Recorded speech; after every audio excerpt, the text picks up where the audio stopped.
Taste the Daily. June 5ஆம் தேதி காயிதே மில்லத்தின் 130வது பிறந்த நாளையொட்டி சென்னை திருவல்லிக்கேணியில் உள்ள அவரது நினைவிடத்தில் அதிமுக சார்பில் மரியாதை செலுத்தப்படும். அதிமுக தலைமை கழக செயலாளர்கள் மலர்போர்வை போர்த்தி மரியாதை செலுத்த இருப்பதாக அதிமுக தலைமை கழகம் அறிவிப்பு.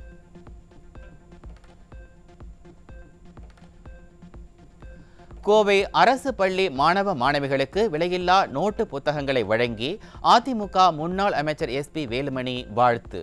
புதிய ஸ்மார்ட் கிளாஸ் வகுப்பறையை பார்வையிட்டு பள்ளிக்கான தேவைகளையும் குறைகளையும் கேட்டறிந்தார்.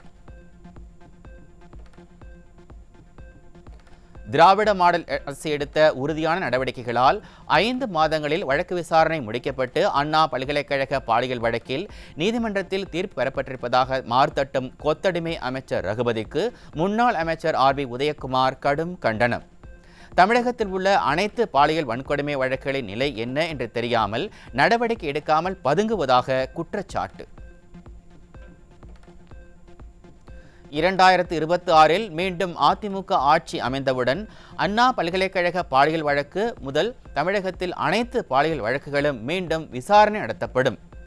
குற்றம் செய்த அனைத்து சார்களுக்கும் சட்டத்தின் முன் தக்க தண்டனை பெற்றுத்தரப்படும் என கொத்தடிமை அமைச்சர் ரகுபதிக்கு எதிர்க்கட்சி துணைத் தலைவர் RB உதயகுமார் எச்சரிக்கை.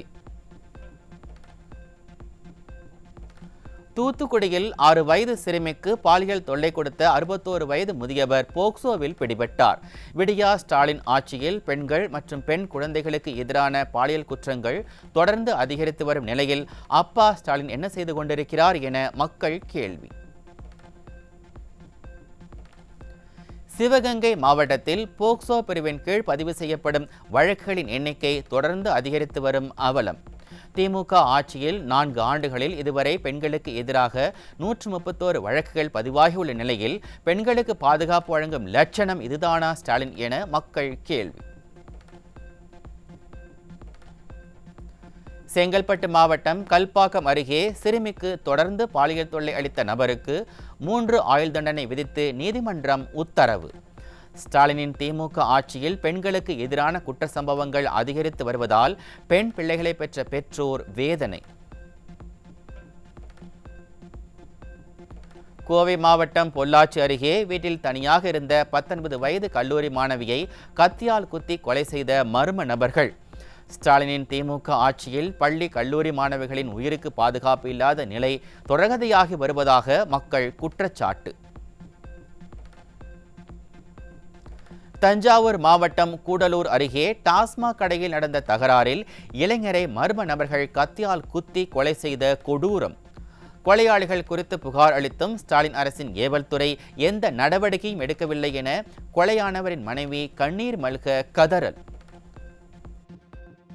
ஒரு ஆக்ஷன் கூட எடுக்க மாட்டாங்க சார். உசுரே போயிருச்சு. உயிர் போனதுக்கு ஒரு பதில கூட இல்ல. என் புருஷன் வாய் திறந்து கூட யார்கிட்டயும் பேச மாட்டான் சார். ரெடிமேட் காம்பவுண்ட் ஒர்க் பண்றாப்ல சார். சிவகங்கை மாவட்டம் மதகுப்பட்டி அருகே ஆடு கோழி திருட வந்ததாக நினைத்து நள்ளிரவில் சகோதரர்கள் அடித்து கொலை. ஸ்டாலின் ஆட்சியில் சட்டம் ஒழுங்கு சரியில்லாத காரணத்தால் ஒரே நாளில் 10 கொலை சம்பவங்கள் அரங்கேறி இருப்பதால் பொதுமக்கள் அதிர்ச்சி.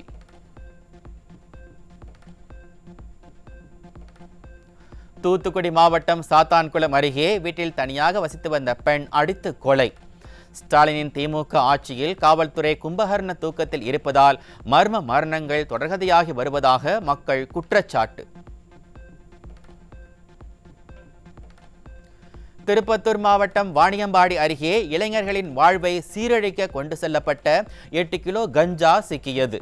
விடியா ஸ்டாலின் ஆட்சியில் கஞ்சா உள்ளிட்ட போதைப் பொருட்கள் விற்பனை அதிகரித்திருப்பதாகவும் ஏவல் துறை எந்த நடவடிக்கையும் எடுக்காமல் வேடிக்கை பார்த்து கொண்டிருப்பதாகவும் பொதுமக்கள் குற்றச்சாட்டு. திருவள்ளூர் மாவட்டம் சோழவரம் அருகே 6.5 டன் குட்கா மற்றும் 21 கிலோ கஞ்சா பறிமுதல். தமிழ்நாட்டை சர்வதேச போதைப்பொருள் சந்தையாக மாற்ற ஸ்டாலின் திட்டமிட்டிருக்கிறாரா என மக்கள் காட்டமாக கேள்வி.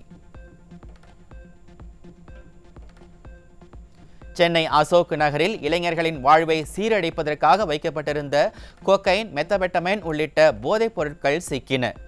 போதைப்பொருள் கும்பலை முழுமையாக தடுக்க முடியாமல் ஸ்டாலினின் கட்டுப்பாட்டில் உள்ள காவல்துறை திணறி வருவதாக மக்கள் குற்றச்சாட்டு. தருமபுரி மாவட்டம் மொரப்பூரில் புத்தகங்கள் புழங்க வேண்டிய கல்லூரி மாணவர்களிடமிருந்து 103 கிலோ கஞ்சா சாக்லேட் பொட்டலங்கள் பிடிபட்ட அவலம். போதை புழக்கத்திற்கு அடிமையாகாதீர்கள் என விளம்பரம் தேடிய ஸ்டாலின், மாணவர்களின் எதிர்காலத்தை காக்க கல்வி நிலையங்களில் போதைப்பொருள் தடுப்பு விழிப்புணர்வு நடவடிக்கைகளை மேற்கொள்ளாமல் அலட்சியம் காட்டி வருவதாக மக்கள் குற்றச்சாட்டு. தேனியில் தனியார் நிதி நிறுவன மோசடியில் சிக்கி பாதிக்கப்பட்ட திரளானோர் ஒரே நேரத்தில் காவல் கண்காணிப்பாளர் அலுவலகத்திற்கு வந்து புகார் அளித்ததால் பரபரப்பு. வாய்சவடால் ஸ்டாலின் ஆட்சியில் முறையான விழிப்புணர்வு ஏற்படுத்தாததால் பணத்தை இழந்ததாக மக்கள் வேதனை.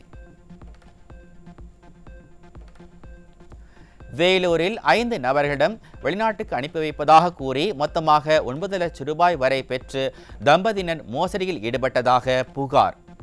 மோசடி கும்பலுக்கு ஆதரவாக விடியா அரசின் ஏவல் துறை செயல்படுவதாக பாதிக்கப்பட்டவர்கள் குற்றச்சாட்டு. தேனி மாவட்டம் ஊஞ்சாம்பட்டியில் பொதுமக்கள் வழிபடும் காளியம்மன் கோவிலை ஆக்கிரமித்து பூட்டு போட்டு திமுக பிரமுகர் அராஜகம். அதிகார போதையில் அராஜகத்தில் ஈடுபடும் திமுகவினரை கண்டித்து அம்மன் வேடமணிந்த சிறுமியுடன் ஊர்வலமாக வந்து ஆட்சியர் அலுவலகத்தில் மக்கள் ஆர்ப்பாட்டம். கடன் பிரச்சினை குறித்து புகார் அளித்தும் நடவடிக்கை எடுக்காத மன உளைச்சலில் தென்காசி மாவட்ட ஆட்சியர் அலுவலகம் முன்பு தீக்குளிக்க முயன்ற இளைஞர். புகார் மீது நடவடிக்கை எடுக்க திறனையில்லாத திமுக அரசின் ஏவல் துறை தீக்குளிக்க முயன்ற இளைஞரை தரதரவென இழுத்துச் சென்று அராஜகம். மே மாதத்திற்கான ஊதியம் வழங்காத சென்னை பல்கலைக்கழக நிர்வாகத்தை கண்டித்து பல்கலைக்கழக பேராசிரியர்கள் உள்ளிருப்பு போராட்டம். ஸ்டாலின் மாடல் ஆட்சியின் நிர்வாக திறமையின்மையால் மாணவர்களின் கல்வி கேள்விக்குறியாகும் அவலம்.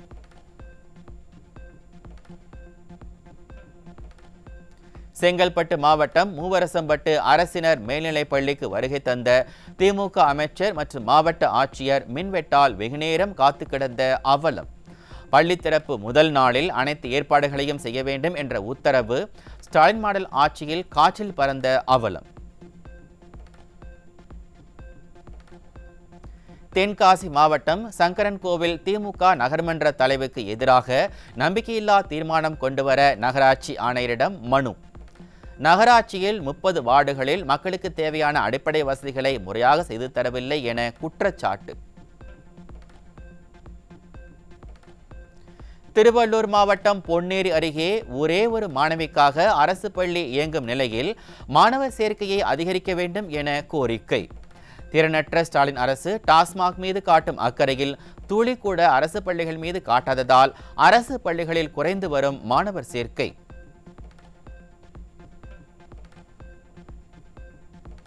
ஈரோடு மாவட்டத்தில் மேல்நிலைப் பள்ளிகளில் 242 ஆசிரியர் பணியிடங்கள் காலியாகவும் 43 பள்ளிகளுக்கு தலைமை ஆசிரியர்கள் இல்லாத அவல நிலை. மாணவர்களின் கல்வி பாதிக்கப்படும் அபாயம் இருப்பதால் ஸ்டாலின் மாடல் அரசு உடனடியாக ஆசிரியர் பணியிடங்களை நிரப்ப வேண்டும் என பெற்றோர்கள் வலியுறுத்தல். தஞ்சை மாவட்டத்தில் தொடக்கப்பள்ளி முதல் உயர்நிலைப் பள்ளிகள் வரை 280 ஆசிரியர் காலி பணியிடங்களும் 70 தலைமை ஆசிரியர் பணியிடங்களும் காலியாக உள்ள அவலம். கடந்த 2014ஆம் ஆண்டு அதிமுக ஆட்சி காலத்தில் 3500 ஆசிரியர் பணியிடங்கள் நிரப்பப்பட்ட நிலையில் அதற்கு பிறகு ஸ்டாலினின் மாடல் அரசு இதுவரை ஆசிரியர் பணியிடங்களை நிரப்பாமல் கல்வியின் தரத்தை வேரோடு அழித்து வருவதாக குற்றச்சாட்டு.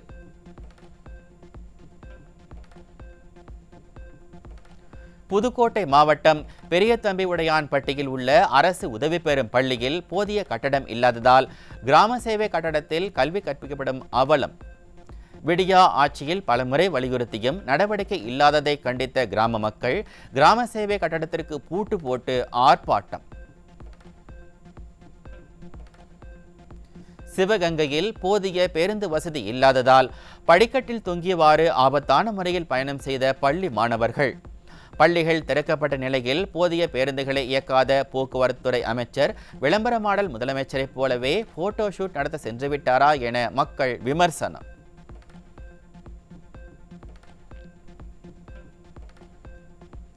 சேலம் மாவட்டத்தில் உள்ள மேல்நிலைப் பள்ளிகளில் நடப்பு ஆண்டு ஜூன் முதல் 19 தலைமை ஆசிரியர் பணியிடங்கள் காலியாக உள்ள அவலம். மாவட்டம் முழுவதும் உயர்நிலை மற்றும் மேல்நிலைப் பள்ளிகளில் 102 பட்டதாரி ஆசிரியர் மற்றும் 22 முதுநிலை ஆசிரியர் பணியிடங்கள் என மொத்தம் 124 ஆசிரியர் பணியிடங்கள் காலியாக இருப்பதால் மாணவர்களின் எதிர்காலம் கேள்விக்குறியாகும் அவலம்.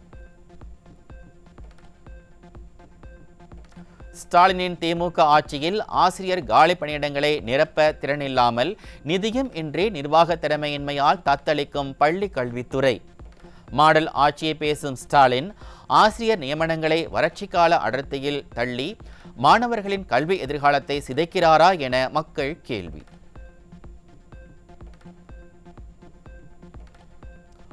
தூய்மை பணிகளை டெண்டர் எடுக்கும் உடன்பிறப்புகளின் பாக்கெட்டை நிரப்ப வழி செய்யும் வகையில் டெண்டர் தொகையை ஆண்டுக்கு 10% உயர்த்திய ஸ்டாலின் அரசு.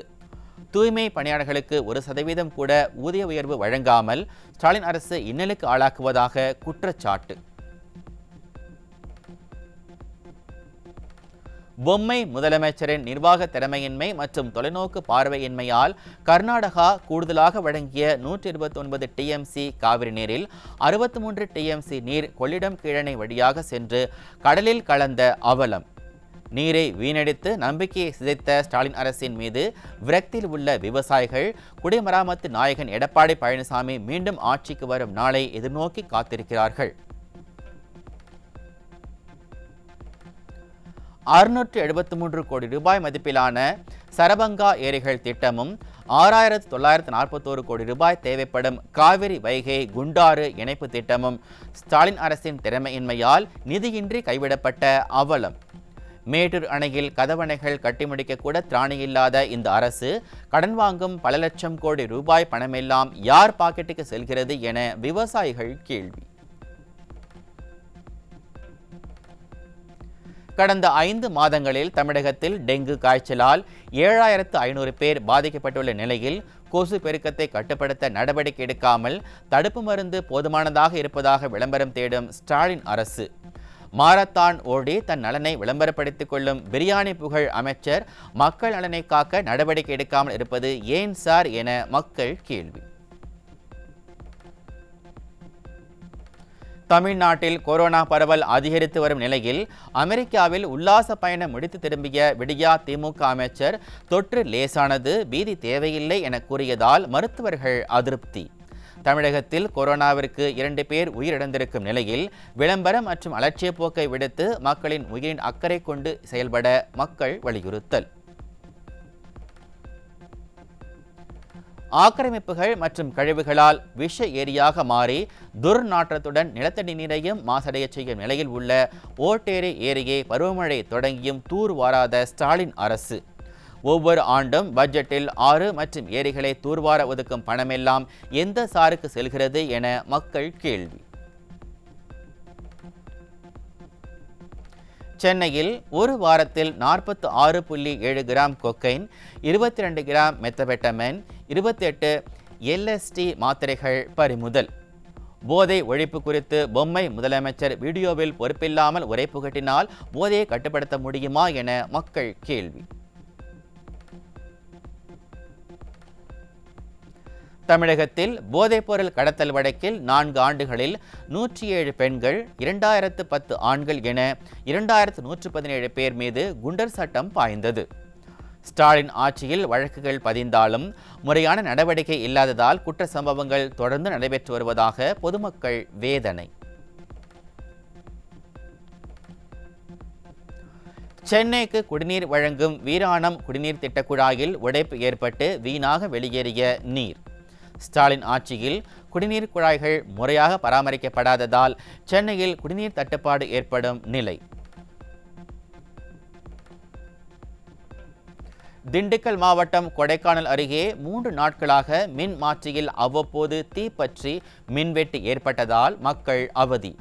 புகார் அளித்தும் அலட்சியத்தின் காரணமாக விடியா அரசின் மின் வாரியத்தினர் நடவடிக்கை எடுக்கவில்லை என மக்கள் குற்றச்சாட்டு.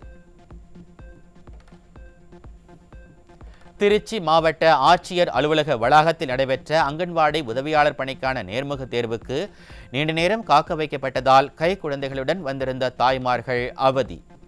திறனற்ற திமுக அரசின் மாவட்ட நிர்வாகம் போதிய அடிப்படை வசதிகளை ஏற்படுத்தவில்லை என நேர்முகத் தேர்வில் பங்கேற்றவர்கள் குற்றச்சாட்டு. வரும் 15ஆம் தேதி நடைபெற இருந்த நீட் முதுநிலைத் தேர்வு ஒத்திவைக்கப்பட்டுள்ளதாக அறிவிப்பு. நீட் முதுநிலைத் தேர்வை ஒரே கட்டமாக நடத்த வேண்டும் என உச்சநீதிமன்றம் உத்தரவிட்டிருந்த நிலையில் ஒத்திவைப்பு. தமிழகத்தில் காலியாக உள்ள 6 மாநிலங்களவை உறுப்பினர் இடங்களுக்கான வேட்புமனு தாக்கல் நேற்று தொடங்கியது. முதல் நாளில் 2 சுயேட்சை வேட்பாளர்கள் மனு தாக்கல்.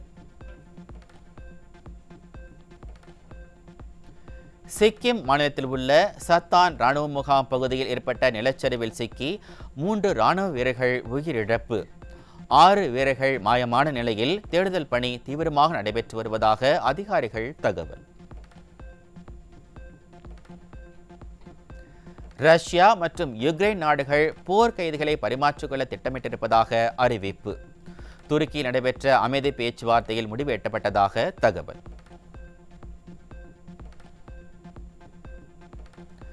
நடப்பு IPL தொடரின் இறுதிப் போட்டியில் பஞ்சாப் மற்றும் பெங்களூரு அணிகள் இன்று பல பரீட்சை.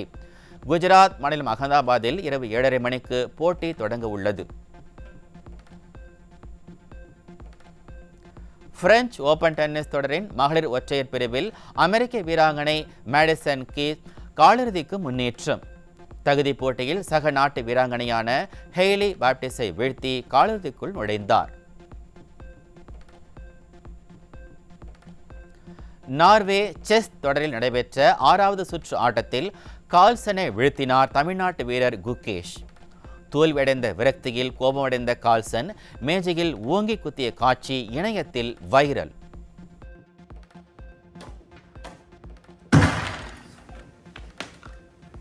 Oh my God!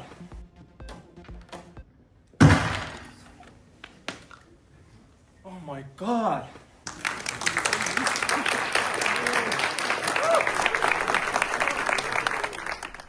உலக அழகி பட்டம் பெற்ற முதல் தாய்லாந்து பெண் என்ற வரலாற்று சாதனை படைத்த ஓபல் சுச்சாவின் அதிர்ச்சி தகவல். 16 வயதிலேயே மார்பக புற்றுநோய் அறுவை சிகிச்சை செய்து கொண்டேன் என பேட்டி. நடிகை அனுஷ்கா மற்றும் விக்ரம் பிரபு நடிப்பில் உருவாகியுள்ள காதி திரைப்படம் ஜூலை 11ஆம் தேதி வெளியாகும் என தகவல். புதிய போஸ்டரை வெளியிட்டு வெளியீட்டு தேதியை அறிவித்தது படக்குழு. நடிகர் தனுஷ் நடிப்பில் உருவாகியுள்ள குபேரா திரைப்படத்தின் 2வது பாடல் வெளியீடு. திரைப்படம் வரும் 20ஆம் தேதி திரைக்கு வர வாய்ப்பதாகவும் படக்குழு அறிவிப்பு.